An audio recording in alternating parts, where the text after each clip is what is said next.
Resident Evil is ever-changing for better or for worse, and that is something that I respect a lot. It's not easy to abandon a formula and reinvent yourself, especially if there is commercial success in it. Say what you will about RE6, but it still sold well enough to be Capcom's 4th best-selling game ever as of December 2020. Nevertheless, they still went ahead and experimented with a new concept. With a brand new engine, a different game perspective, and a return to the survival horror, Capcom swung for the fences, and spoiler alert, absolutely nailed it. This is one of the best, most complete, to-the-point horror, maybe even overall games I've ever played. And if you haven't played it yet, allow me to convince you to do so. This is horror done right. This is old modernized. This, my friends, is Resident Evil 7.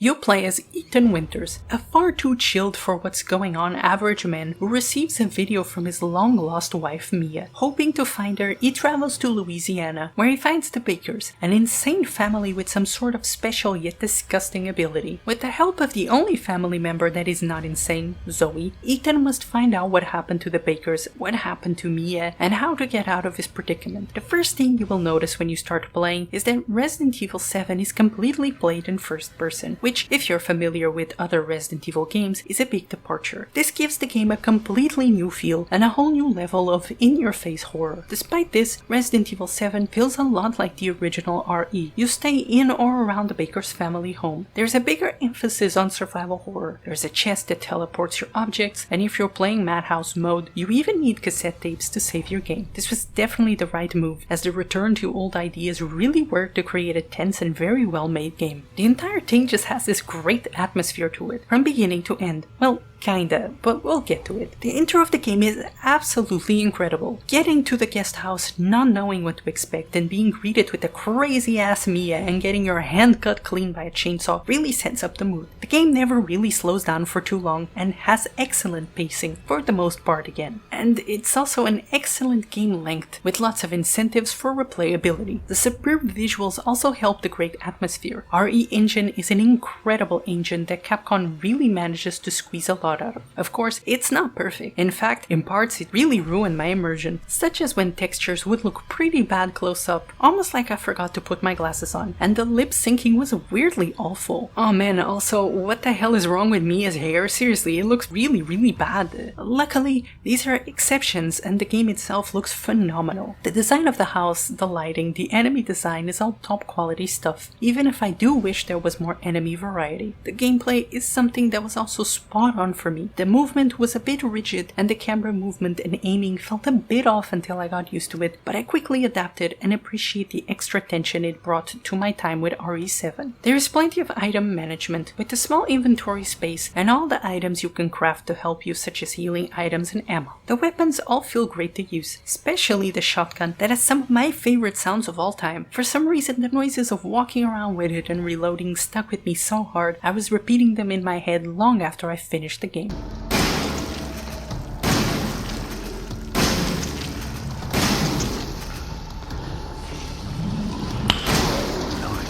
I really appreciate the item management part of this game. I was always a sucker for the RE4 style of organizing an inventory, so I'm glad that came back. Something else that I really enjoyed were the videotapes. Not only are they a nice change of pace, as they don't involve any combat except for one, but they are a clever way to flesh out the narrative and feed the player where to go to or things to pick up without it being forced or unnatural in any way. They were just fun, and I really wish there was more than 4 throughout the game. But then again, maybe if there was more, they would have messed them up, so I'm glad with these. These are not the only collectibles of sorts though. You also have the coins, which you can use to open these cages with extra good stuff for you. This was a good reward for those who wanted to go the extra mile, which I always appreciate. There's even more of them, and in different places if you're playing Madhouse difficulty, helping the mode feel a bit more distinct than just another quick breeze through of the game on a higher difficulty. The Mr. Everywhere, which are little bobbleheads for you to destroy. Doing so will give you a reward. And And finally, the files, which if you want to understand the story, you have to read. The first time I played RE7, I skipped them and I felt like the last third of the game came out of nowhere. This time around, I read every single one of them and I got a better understanding of the narrative and how we got to the end, so I highly recommend you do so too. The game is honestly so short that I will go through each area one by one and we will discuss anything I want to about them until we talk about the ending. So here we go. Guest House, or the intro, is a great way to teach the player about the game in a small controlled environment while still kicking off the game on a high note. The main house is probably my favorite of all of them. Jack chasing you around is so nerve-wracking until you find out how to dodge him better. The dinner scene is one of the best in the game, and the house's layout and little secrets are so well done that it makes it so easy to remember every single detail of it. The old house and the greenhouse, or the bug den as I like to call it, is a bit annoying, but it has a cool horror sequence on Evelyn's room and a great boss fight against Marguerite.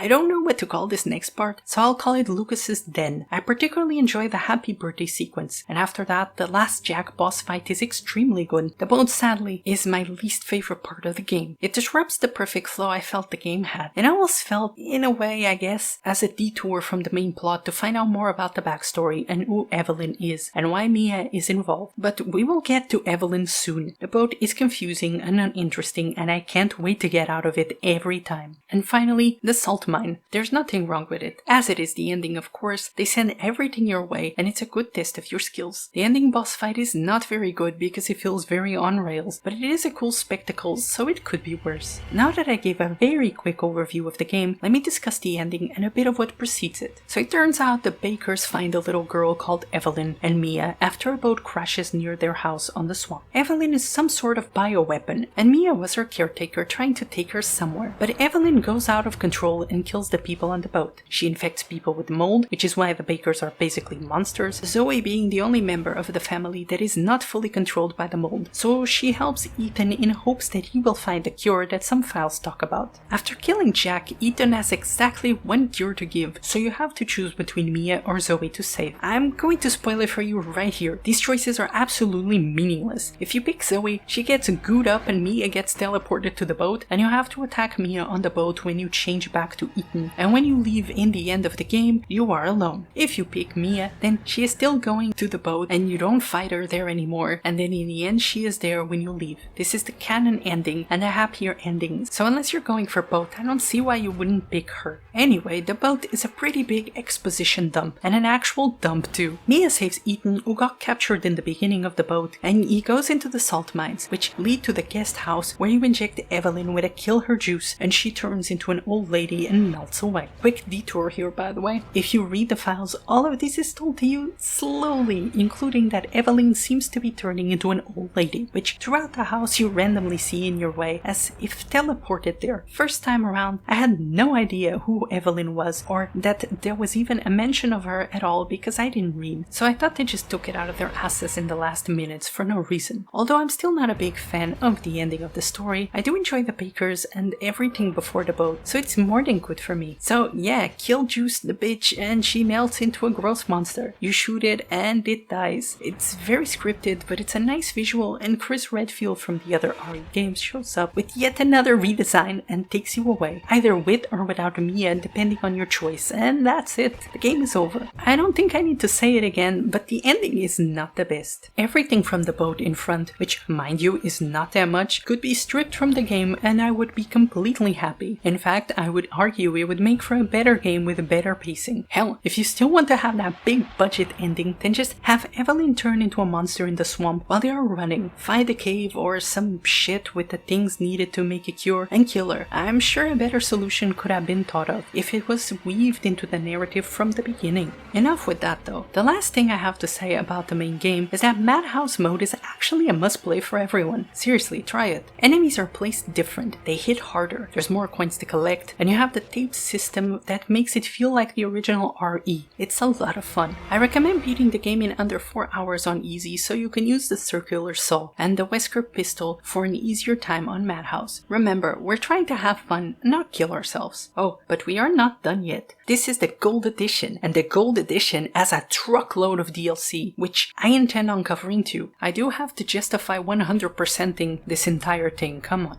Fun fact, did you know the free DLC Not a Hero starring boulder-punching hunk Chris Redfield is not on the Gold Edition, which promises all DLC? I don't know, man. I feel like a lawsuit might be at hand, and we are starting exactly with that one. Not a Hero is set immediately after the ending of the base game and tasks you with finding and eliminating Lucas Baker. The DLC takes a much more action-oriented approach that I didn't quite enjoy. For a while, I was finding it very hard to get into, and I was getting so freaking frustrated. Then I got used to it, and it was a bit better, but I can't really say I enjoyed it. I thought they were setting up RE8, but after seeing the game, I'm not really sure about that, which made me feel even more like I wasted my time. Professional mode was also quite annoying, with barely any ammo and enemies doing way too much damage, especially the boss fight at the end. Jesus, that was so annoying. Quick tip, save beforehand. If you don't get a lot of shotgun ammo before the fight, then quit the game and reload the save. That seems to reshuffle what you get on the boss arena. Speaking of shotgun, remember me praising the shotgun earlier? Well, they fucked it up this time. I don't think I had ever felt like I was using nothing as much as with this shotgun.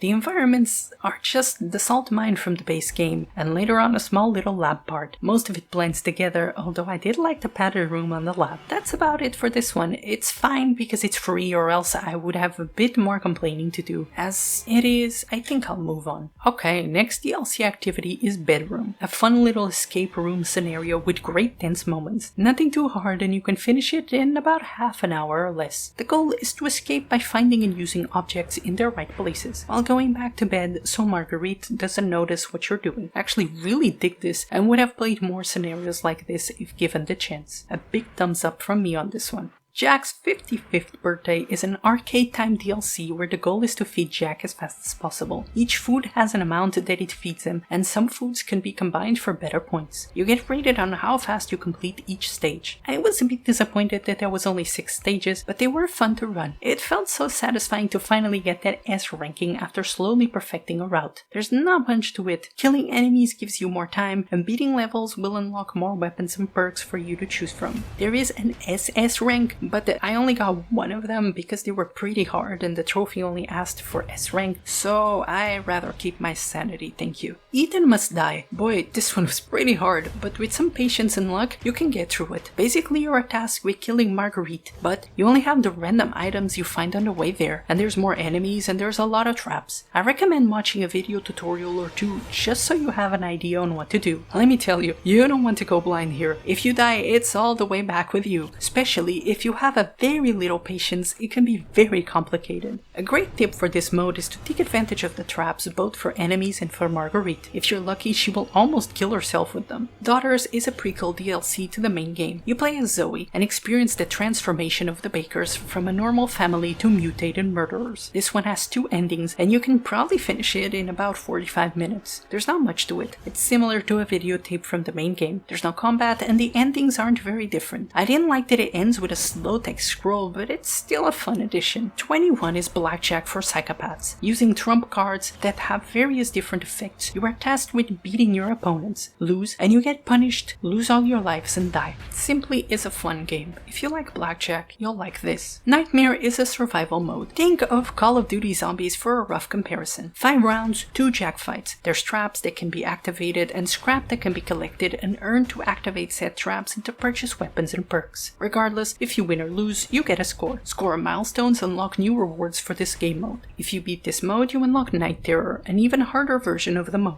If it's the trophies you're after, then I recommend getting the circular saw to make things easier. If you actually care about the score, then don't use this as it will ruin your points at the end of the game. Not only was this mode surprisingly hassle-free, but it was some pretty good fun. I actually really enjoyed the combat of Resident Evil 7, so I was happy to have a fun survival combat-oriented mode. End of Zoe is the last DLC, and the last piece of the story of RE7. Set after the end of the main game, Zoe gets calcified by Evelyn after Ethan leaves with Mia. After Ethan kills Evelyn, he sends help for Zoe. But she gets found by her Uncle Joe, who mistakes the troops as enemies and takes her away. From there, a swamp monster tries to take Zoe, and Joe tries to stop him while looking for a cure for her affliction. Let me tell you, this DLC is so goddamn satisfying. For some reason, Uncle Joe does everything up close and personal, and no monster is ugly enough for his fists. It was refreshing the hand-to-hand combat so much, and to be able to stealth kill some enemies. Not all places have stealth opportunities, but for how simple it was still a fun mechanic. Even if once a molded spots you, it's all over for sneaking. It was a pretty good challenge and a fun time, even if Joe is a bit too much into bug eating.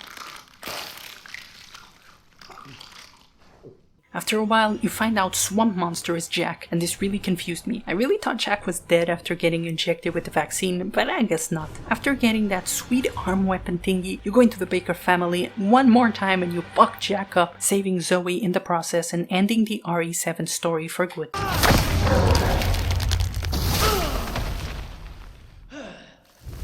Man, what a long ride this one was. From start to finish, I never got bored of this game. There's a lot to do, but the most of it is so polished and interesting that it only makes it a good thing. I still think not a hero, and the entirety of the boat section could be wiped clean to make a better game, but overall I can't deny the mastery that RE7 shows. A game that took risks and looked into the past to deliver a beautifully disgusting game that blended old and new mechanics and ideas into a horror masterpiece. I'm not going to lie, I am disappointed that the sequel doesn't seem to be taking this approach, but I haven't played it, so I won't talk about it much. But regardless, we will always have this game, who out of nowhere surprised and amused me like few horror games have, and for that, Capcom, I tip my moldy hat to you.